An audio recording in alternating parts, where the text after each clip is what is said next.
Hello दोस्तों, welcome to Bhatia classes. कैसे हैं सब लोग? बढ़िया। आज जो चैप्टर हम स्टार्ट करने वाले हैं वो बेटा है क्लास 10th का पहला चैप्टर, नाम है रियल नंबर्स। तो now you are in class 10th। अब आपको जो भी चीज़ें पढ़नी है बहुत ही सिंसियरली और कंसंट्रेट होकर पढ़नी है हर एक चैप्टर, क्योंकि अब आपके सीधा बोर्ड एग्जाम होंगे। आपको अब स्कूल में एग्जाम नहीं होगा, तो हर चीज़ अच्छे से पढ़िए, ध्यान से पढ़िए, ठीक है ना। अब स्टार्टिंग के चैप्टर अगर आप पहले ही स्ट्रॉन्ग कर लेंगे, अच्छे समझते चलेंगे, तो बाद में आपको रिवाइज करने के लिए इसमें ज़्यादा टाइम स्पेंड नहीं करना पड़ेगा। और भी 4-5 चैप्टर हैं तो थोड़े डिफिकल्ट हैं, हो सकता है आपको उसमें समझने में टाइम लगे, बट तो उसमें आप टाइम स्पेंड कर सकते हैं अपना, ठीक है ना।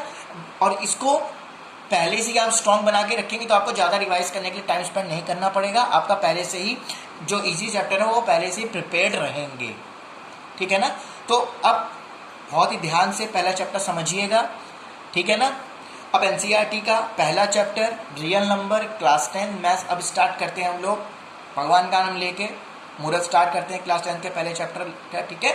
अब देखिए कुछ चीज़ें मैंने लिखी हुई हैं, जैसे natural number, whole number, integer, rational number, irrational number, real number. अब ये नंबर्स तो आप जानते ही हैं, है ना। मैं आपको क्या पढ़ाऊंगा, या आप ऑलरेडी आप इतने समझदार हैं, आप लोग इनके बारे में जानते हैं, बहुत ज़मानों से आप सीखते हुए आ रहे हैं इन नंबर के बारे में, नंबर सिस्टम में पढ़ते हुए। मैं आपको इनके सिंबल बता देता हूँ, हो सकता है आप भूल गए हो बाई चांस। नेचुरल को N, होल को W, इंटीजर को I और Z, रैशनल को Q, इरेशनल को Q डैश और रियल नंबर को R। ये सिंबल्स आपको रिमेंबर रखने हैं बेटा, आगे आपके लिए बहुत काम आएंगे और इस चैप्टर में भी काम आएंगे। इस चैप्टर में क्या और भी चैप्टर्स होंगे आगे चल के, उसमें भी काम आएंगे और अगली क्लासेस में भी काम आएंगे सिंबल्स, ठीक है। इनको आपको रिमेंबर रखना है, इसलिए मैंने आपको बेसिक आइडिया दे दिया है इस चीज़ का। अब इस चैप्टर में जो हमने पहला टॉपिक पढ़ना है वो है हमारा, सबको दिखा दे रहा है, Euclid division lemma and Euclid division algorithm. अब सब बच्चे सोच रहे होंगे, सब स्टूडेंट सोच रहे होंगे, और ये किस दवाई का नाम आ गया, इतना बड़ा नाम, लगता है किसी साइंटिस्ट का, किसी दवाई का नाम है ये थ्योरम है यूक्लिड डिवीजन लेमा। नाम आपको बड़ा दिख रहा है, पर इनके जो मेथड आप पढ़ेंगे ना, इतना इजी लगेगा आपको कि ये तो यार ऐसे ही है, तो ऐसे ही हो जाएगा, इसमें नाम से हम लोग डर रहे थे, ये तो इतना इजी है, आप लोग ऐसे बोलेंगे। तो बहुत ही इजी है, नाम बड़ा है बट बहुत इजी है। अब देखिए मैं आपको एक एग्जांपल समझाता हूँ। जैसे मैंने कोई नंबर लिया 5 और 2, दो नंबर लिए, अब इसमें से बड़ा नंबर क्या है 2, ठीक। अब मैं इसको 5 को डिवाइड करता हूँ 2 से, 2 2 ज़ा 4, रिमाइंडर कितना आ गया, दिस इज रिमाइंडर, ओके। और ये क्या होगा, क्वोशिएंट, आपने सीखा हुआ है जमाने पहली क्लासेस में पढ़ा होगा, बहुत जमाने पहले। इसको बोलते हैं डिवाइजर और इसको बोलते हैं डिविडेंड। आपने ये चीज़ें पढ़ी हुई हैं ऑलरेडी, है ना।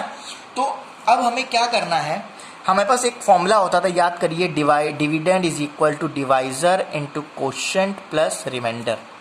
ये फॉर्मूला हमने पढ़ा हुआ है।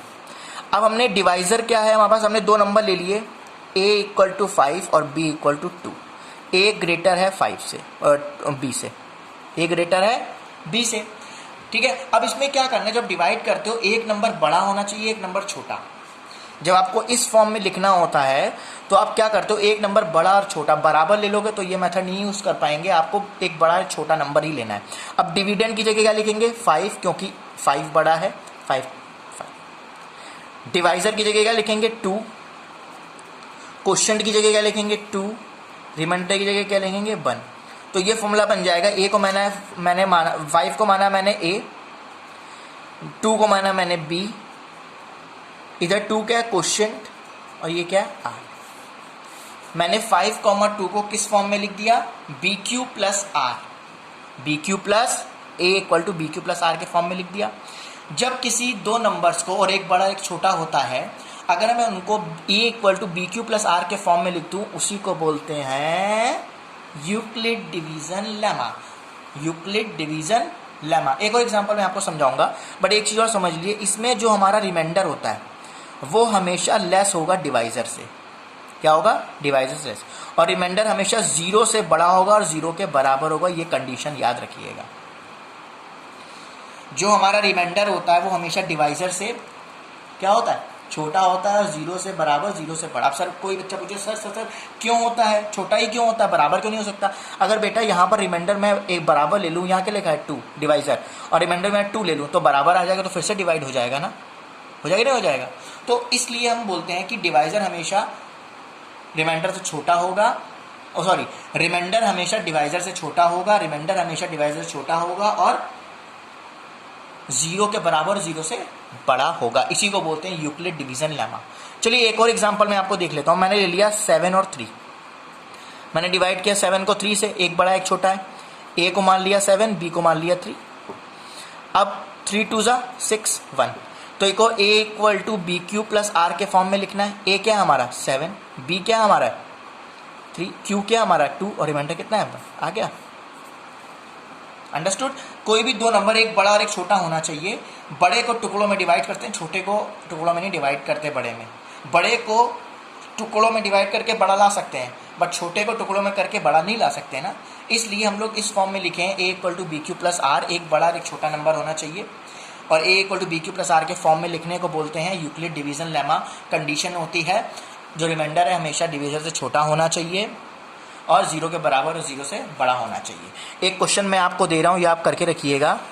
10 और 3, इसका आंसर आप मुझे कमेंट में देंगे यूक्लिड डिवीजन लेमा के फॉर्म में। I will check it. चलिए आगे बढ़ते हैं हम लोग। मैं डेफिनेशन आपको बता देता हूँ यूक्लिड डिवीजन लेमा की डेफिनेशन क्या होती है। For any two positive integer, for any two positive integer, अब पॉजिटिव इंटीजर क्या है इधर ए और बी, उधर क्या लिए थे 5 और 2, there exist two integer Q and R, उधर भी दो इंटीजर और एग्जिस्ट किए थे quotient and remainder Q and R, such that A equal to B Q plus are के फॉर्म में लिखा था हमने। कंडीशन मैंने बताई थी रिमाइंडर छोटा होना चाहिए किससे, डिवाइजर से। डिवाइजर क्या है बी और 0, 0 से बराबर 0 से बड़ा होना चाहिए। अब जो हम पढ़ने जाएंगे वो है बेटा Euclid division algorithm. Euclid division algorithm, Euclid division algorithm कुछ नहीं है, बस इसमें हम लोग को क्या निकालना है, हाईएस्ट कॉमन फैक्टर। नंबर का क्या निकालना होता है, हाईएस्ट कॉमन फैक्टर। और हाईएस्ट कॉमन फैक्टर का नाम क्या होता है, HCF,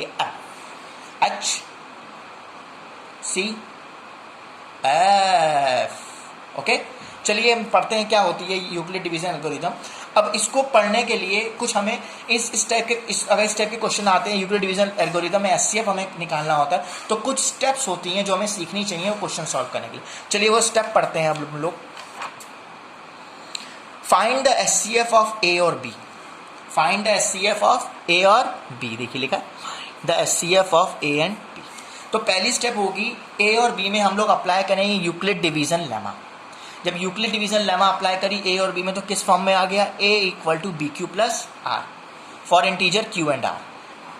यूक्लिड डिवीजन लेमा अभी हमने पढ़ी थी, ए और 5 और 2 को लिखा था, यहाँ ए और बी है तो a equal to B Q plus are के फॉर्म में हमने लिख दिया, a equal to B Q plus are के फॉर्म में लिख दिया क्योंकि हमारे नंबर्स क्या है ए और बी। अब स्टेप 2 में अगर हमारा रिमाइंडर 0 आता है, अगर हमारा रिमाइंडर जो ये है रिमाइंडर अगर हमारा 0 आ जाए तो हमारा जो HCF होगा वो हमारा ये B होगा। फिर एक बच्चा खड़ा होगा, सर अगर HCF अगर हमारा रिमाइंडर 0 ना हुआ तो, वेट बेटा आई विल टेल यू, पहले आप एक तो जानिए तो उसके बाद मैं खुद ही आऊँगा आपके पास। हो सकता है कुछ बच्चे होते हैं तुरंत पूछ लेते हैं, तो आपको बिल्कुल रिलैक्स होकर शांति से समझनी है चीज़ें कि अपने आप वो सस्पेंस क्लियर होता रहेगा, ठीक है ना। अब देखिए अगर R 0 हो गया तो HCF B हो गया, मैंने लिखा हुआ है A और B का बता दिया मैंने। अब बट अगर R 0 नहीं होगा देन अगेन अप्लाई करेंगे EDL यूक्लिड डिवीजन लेमा। अब किस पे अप्लाई करेंगे ये जाना है, वो दो नंबर कौन से होंगे, वो दो नंबर मैं बता दूं आपको कौन से होंगे। अब देखिए A equal to B Q plus R में किया था, अब जो हमारा पहला नंबर होगा वो ये B होगा और जो दूसरा नंबर होगा वो ये रिमाइंडर होगा। अब इन दोनों के बीच में हमें अप्लाई करनी है यूक्लिड डिवीजन लेमा। अब जो दो नंबर लेंगे क्योंकि रिमाइंडर 0 नहीं है तो ये B हमारा पहला नंबर हो जाएगा और ये R हमारा दूसरा नंबर हो जाएगा क्योंकि दो नंबर चाहिए होते। अब इसमें यूक्लिड डिवीजन लेमा अप्लाई करेंगे तो क्या हो जाएगा, B equal to R Q dash, कुछ और क्वेश्चन आएगा, रिमाइंडर कुछ और आएगा, ठीक है। अब सब सर खुजाने लगेंगे, अरे सर ये क्या बता रहे हैं, ये दो नंबर, रिलैक्स। अभी क्वेश्चन जब आएगा बेटा आपको ऑलरेडी अपने आप समझ में आएगा कौन से दो नंबर। फिर एक बार इसे देख लीजिए, अगर R 0 आता है तो B हो जाएगा, R 0 नहीं आता है तो ये जो B एक नंबर पहला नंबर हो जाएगा और दूसरा नंबर हमारा रिमाइंडर हो जाएगा। इन दोनों में अप्लाई करेंगे यूक्लिड डिवीजन लेमा।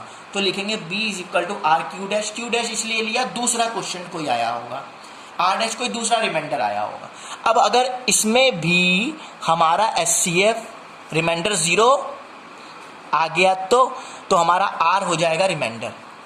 ये लिखा था हमने b is equal to R Q dash plus R dash, तो ये आर हमारा क्या हो जाएगा एचसीएफ। अगर हमारा रिमाइंडर 0 आ गया तो आर डैश 0 आ गया। अगर आर डैश हमारा 0 नहीं आया, आर डैश हमारा 0 नहीं आया तो फिर से ये प्रोसेस चलेगी और तब तक चलती रहेगी। फिर से 2 नंबर हम लोग उसमें से निकालेंगे, प्रोसेस तब तक चलती रहेगी जब तक हमारा रिमाइंडर 0 ना आ जाए। परेशान मत होइए, कंफ्यूज मत होइए, क्वेश्चन करते हैं आपको अपने आप समझ में आ जाएगी। स्टेप्स की मुझे बताना था आपको, इसी के अकॉर्डिंग हमें करना है। तो अगर स्टेप समझ में नहीं आते तो मैं ना बताता, आपको क्वेश्चन डायरेक्ट बताता तो आपको समझ में ना आता। तब क्वेश्चन देखते हैं, एनसीईआरटी का एक्सरसाइज 1.1 है। पहला क्वेश्चन दिया है 135/225, जिसमें से 225 इज ग्रेटर देन 135। ये ए हो जाएगा, ये बी हो जाएगा। अब इसमें हमें एचसीएफ निकालना है, तो हम क्या अप्लाई करेंगे, यूक्लिड डिवीजन लेमा। पहला स्टेप क्या होता है, याद करिए, ये देखिए पहला स्टेप क्या होता है, यूक्लिड डिवीजन लेमा। देखा, तो पहली स्टेप हमने अप्लाई करी, a equal to B Q plus are के फॉर्म में लिख दिया ईडीएल से। तो पहला नंबर 225 हो गया, दूसरा 135। क्वेश्चन आप पूछेंगे सर ये Q1 कैसे आया और R90 कैसे आया। देखिए 225 को 135 से डिवाइड करेंगे, 1 जा जाएगा, यह आ जाएगा 91। अब समझ में आया। अब यहाँ R0 नहीं है।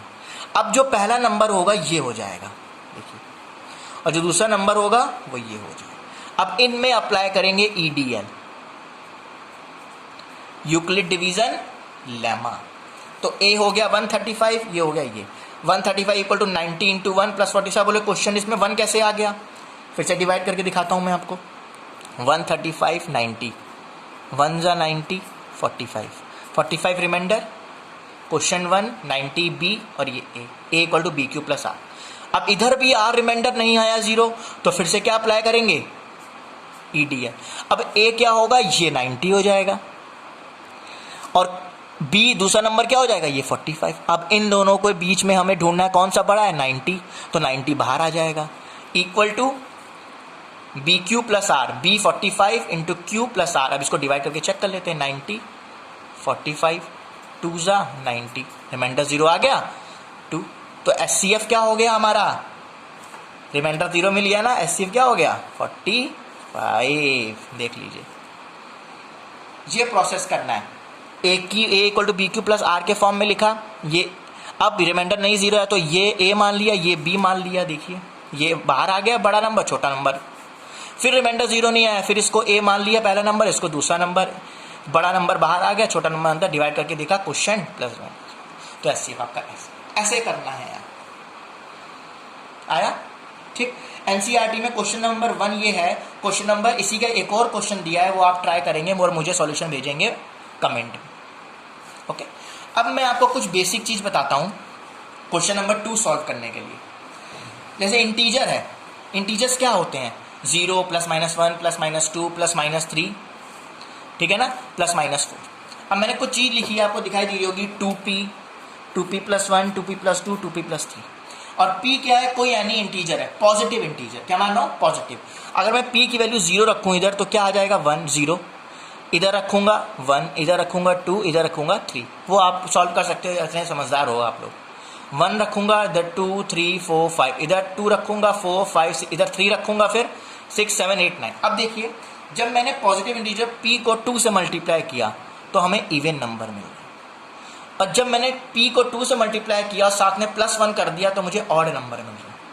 फिर मैंने 2 को p से मल्टीप्लाई किया और प्लस 2 कर दिया तो मुझे इवन नंबर मिल गया। फिर मैंने 2 को p से मल्टीप्लाई किया और सामने प्लस 3 कर दिया तो मुझे कौन से नंबर मिल गए, ऑड नंबर। तो जब मैं इंटीजर को, किसी इंटीजर को 2 से मल्टीप्लाई करूंगा तो मुझे क्या मिलेंगे, इवन नंबर। क्या मिलेंगे, इवन नंबर। और जो जिसमें प्लस 1 और प्लस 3 कर दिए हैं वो क्या हो जाएंगे, ऑड नंबर। क्या हो जाएंगे, ऑड नंबर। ये चीज आपको बेसिक समझानी थी। अब क्वेश्चन नंबर 2 देखते हैं हम लोग। इस टाइप का क्वेश्चन भी पूछा जाता है बेटा, तो ध्यान समझिएगा। क्वेश्चन 2 है एनसीईआरटी का, show that any positive odd integer is the form of, show that any positive odd integer odd integer is the form of 6q + 1, 6q + 3, 6q + 5 where q is any integer.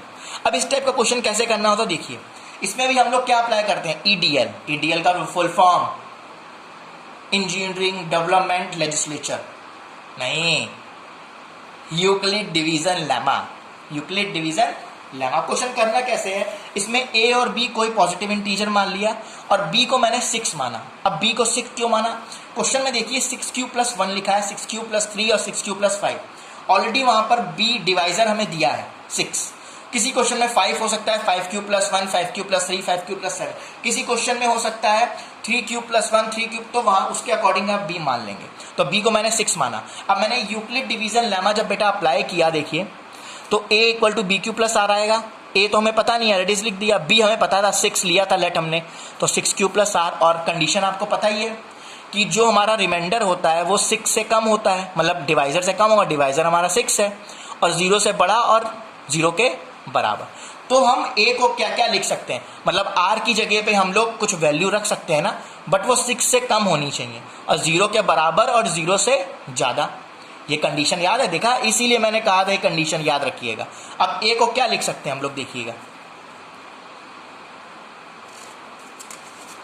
a को लिख सकते हैं 6q + 0, r की value 0 रख सकते हैं, 1 रख सकते हैं, 2 रख सकते हैं, 3, 4, 5। 6 नहीं, बराबर नहीं होनी चाहिए, कंडीशन हमने देखी थी। बट अब देखो 6q क्या लिख सकते हैं, 3 × 2q लिख सकते हैं। 6q + 2 को क्या लिख सकते हैं, 2 बाहर ले लिया, 3q + 1 तो 6q + 2 ही आएगा। 6q + 4 को क्या लिख सकते हैं, 2 × 3q + 2। देखो 2 3 = 6 प्लस 2 2 = 4, यही आएगा। अब देखिए ये इवन नंबर है, क्यों, क्योंकि सब में देखिए, ये गलत हो गया, सॉरी, इसको सही कर लीजिएगा। अब यहाँ पर 2 आएगा और यहाँ पर 3 आएगा, ठीक है, 2 × 3। अब ये 2 सब में 2 का मल्टीप्लाई हो रहा है। अब किसी भी नंबर में अगर हम 2 का मल्टीप्लाई कर दें तो वो इवन नंबर होता है।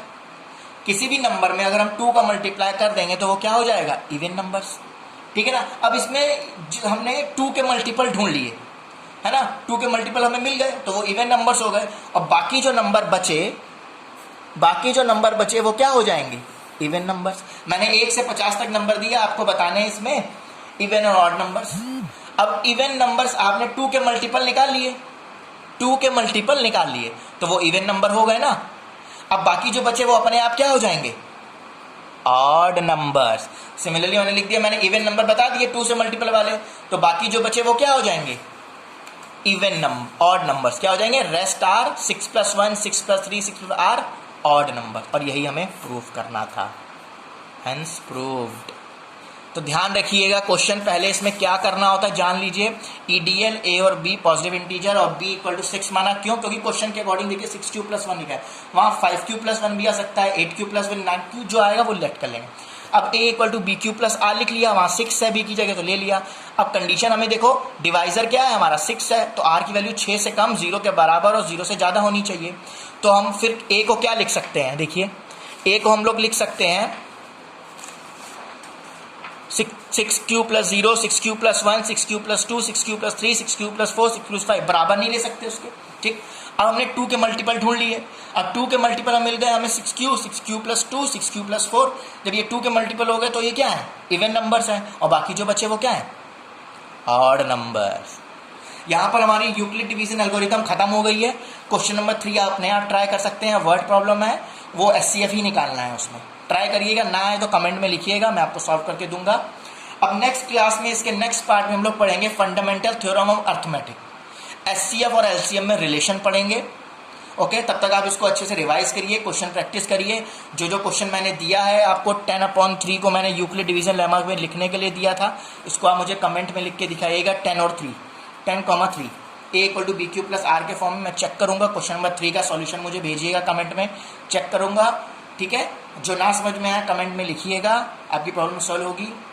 Okay, bye bye, take care, अच्छे से रिवाइज करिए।